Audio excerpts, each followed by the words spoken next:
ओम नमः शिवाय। ओम नमो भगवते वासुदेवाय। जय श्री कृष्ण भक्तगण। आज गीता के 15वें अध्याय का महात्म्य हम आपको बताने जा रहे हैं। श्री महादेव जी कहते हैं, पार्वती, अब गीता के 15वें अध्याय का महात्म्य सुनो। गौड़ देश में कृपाण नामक एक राजा थे, जिनकी तलवार की धार से युद्ध में देवता भी परास्त हो जाते थे। उनका बुद्धिमान सेनापति शस्त्र और शास्त्र की कलाओं का भंडार था। उसका नाम था सरभ मेरुंड। उसकी भुजाओं में प्रचंड बल था। एक समय उस पापी ने राजकुमारों सहित महाराज का वध करके स्वयं ही राज्य करने का विचार किया। इस निश्चय के कुछ ही दिनों बाद वह हैजे का शिकार होकर मर गया। थोड़े समय में वह पापात्मा अपने पूर्व कर्म के कारण सिंधु देश में एक तेजस्वी घोड़ा हुआ। उसका पेट सटा हुआ था। घोड़े के लक्षणों का ठीक ठाक ज्ञान रखने वाले किसी वैश्य पुत्र ने बहुत सा मूल्य देकर उस अश्व को खरीद लिया और यत्न के साथ उसे राजधानी तक ले आया। वैश्य कुमार वह अश्व राजा को देने को लाया था। यद्यपि राजा उस वैश्य कुमार से परिचित थे, तथापि द्वारपाल ने जाकर उसके आगमन की सूचना दी। राजा ने पूछा, किस लिए आए हो?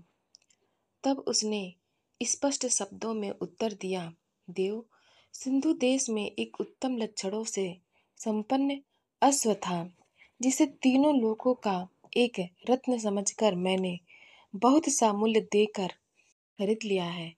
राजा ने आज्ञा दी, उस अश्व को यहाँ ले आओ।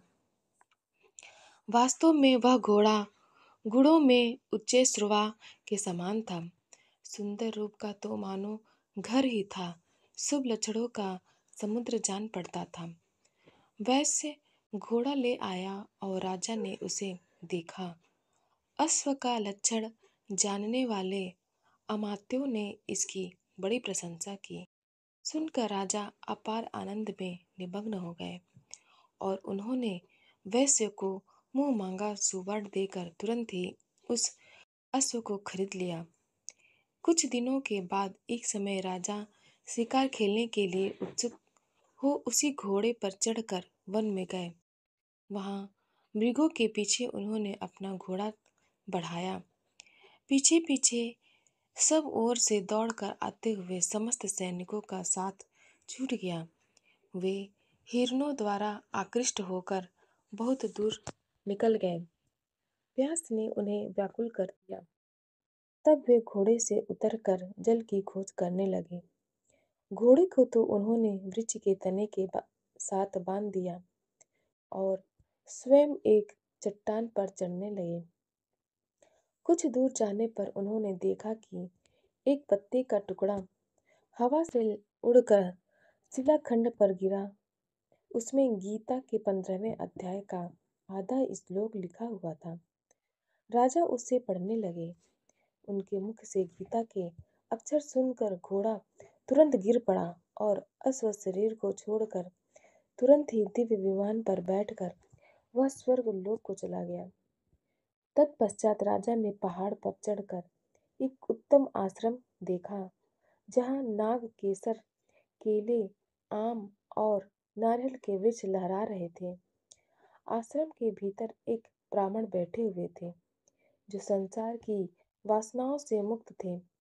राजा ने उन्हें प्रणाम करके बड़े भक्ति के साथ पूछा, ब्राह्मण, मेरा अश्व अभी अभी स्वर्ग को चला गया है, उसमें क्या कारण है? राजा की बात सुनकर त्रिकालदर्शी मंत्रवेत्ता और महापुरुषों में श्रेष्ठ विष्णु शर्मा नामक ब्राह्मण ने कहा, राजन, पूर्व काल में तुम्हारे यहाँ जो सर्वमेरुंड नामक सेनापति था, वह तुम्हें पुत्रों सहित मारकर स्वयं राज्य हड़प लेने को तैयार था। इसी बीच में हैजे का शिकार होकर वह मृत्यु को प्राप्त हो गया। उसके बाद वह उसी पाप से घोड़ा हुआ था।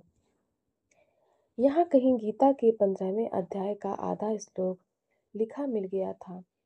उसे ही तुम बाँचने लगे, उसी को तुम्हारे मुख से सुनकर वह अस्वस्थ को प्राप्त हुआ है। तदंतर राजा के पार्श्ववर्ती सैनिक उन्हें ढूंढते हुए वहां आ पहुंचे।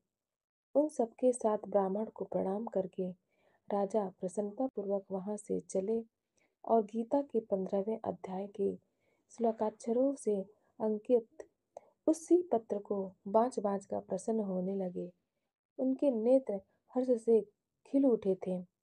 घर आकर उन्होंने मंत्रवेत्ता मंत्रियों के साथ अपने पुत्र सिंहबल को राज सिंहासन पर अभिषिक्त किया और स्वयं 15वें अध्याय के जप से विशुद्ध चित्त होकर मोक्ष प्राप्त कर लिया। गीता के अगले अध्याय का महात्म्य जानने के लिए आप हमारे चैनल सनातन कथा संग्रह को लाइक करें, शेयर करें और सब्सक्राइब करें। धन्यवाद।